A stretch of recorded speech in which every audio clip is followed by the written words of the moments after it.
সকল ছাত্র জনতার মুখোমুখি নিজের দলকে দাঁড় করিয়ে গোটা দলকে, তার সকল অনুসারীদেরকে হুমকির মুখে ফেলে স্বার্থপরের মতো নিজে আর নিজের বোন আর 16টা লাগেজ ভর্তি করে হেলিকপ্টারে করে নিজের সেই পরম আপনজন নরেন্দ্র মোদীর কোলে গিয়ে আশ্রয় নিলেন।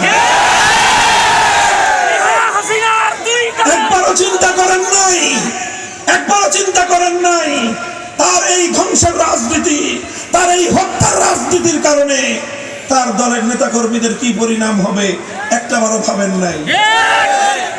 আগামী দিনে যারা অতীতে যারা আওয়ামী লীগের রাজনীতি করতেন, আপনাদের একটা বড় অপরাধ আছে, ভুল আছে। ভুলটা হলো শেখ হাসিনার মতো একজন মানসিক বৈকল্যের শিকার, একটা সাইকোপ্যাথ, চরম মানসিক প্রতিবন্ধী একটা লোককে